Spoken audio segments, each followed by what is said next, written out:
Congress party ఇచ్చిన 6 గ్యారెంటీలపై చట్టబద్ధత కల్పించాలని డిమాండ్ చేస్తూ గన్ పార్క్ వద్ద బీఆర్ఎస్ ఎమ్మెల్యేలు ఎమ్మెల్సీలు నిరసన. ప్లాకార్డులను చేత పట్టుకుని అసెంబ్లీ వద్దకు వెళ్లనున్న బీఆర్ఎస్ నాయకులు.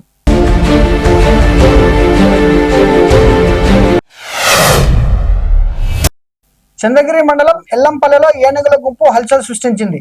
వారం రోజులుగా గ్రామంలో తిష్ట వేసి రాత్రుల వేళ పంటలపై దాడులు చేస్తుండటంతో గ్రామస్తులు భయాందోళనలో ఉన్నారు. పశువుల కాపిరి ముత్తు రామయ్యపై దాడి చేయగా స్వల్ప గాయాలయ్యాయి. ఏనుగులను అడవిలోకి తరలించేందుకు అధికారులు ప్రయత్నాలు చేస్తున్నారు.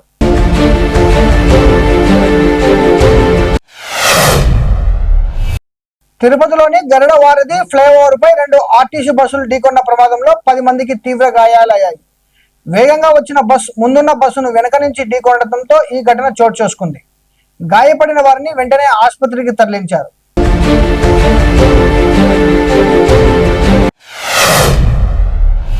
రాష్ట్ర ప్రభుత్వం జాబ్ క్యాలెండర్ విడుదల చేయడంతో థ్యాంక్ యూ సార్ పేరిట విద్యార్థులు ర్యాలీ నిర్వహించారు.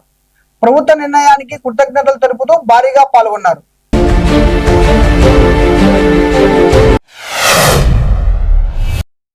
బడ్జెట్ ప్రసంగం నుండి వాకౌట్ చేసిన బీఆర్ఎస్ ఎమ్మెల్యేలు కాంగ్రెస్ ప్రభుత్వం ప్రవేశపెట్టిన బడ్జెట్ కు నిరసనగా చెవిలో పూలు పెట్టుకుని వాకౌట్ చేసిన బీఆర్ఎస్ ఎమ్మెల్యేలు తులం బంగారం మోసం మోసం, 2 లక్షల ఉద్యోగాలు మోసం మోసం అంటూ నినాదాలు.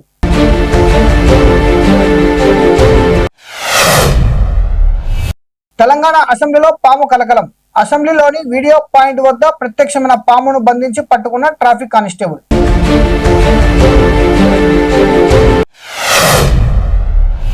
మంత్రి దామోదర నరసింహ ఇంటిని ఆశా వర్కర్లు ముట్టడించి బైఠాయించారు. తమ సమస్యలు పరిష్కరించాలని డిమాండ్ చేస్తుండగా ఉద్రిక్తత నేపథ్యంలో మంత్రి ఇంటి వద్ద పోలీసులు భారీగా మోహరించారు.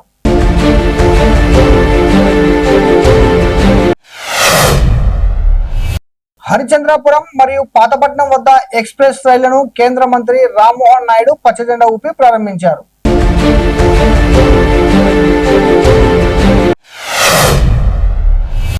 హైదరాబాద్ మెట్రో రైల్లో సాంకేతిక సమస్య. అమీర్పేట రాయదుర్గం మధ్య నిలిచిపోయిన రైలు. సాంకేతిక సమస్యలతో అరగంట పాటు నిలిచిపోయిన రైలు.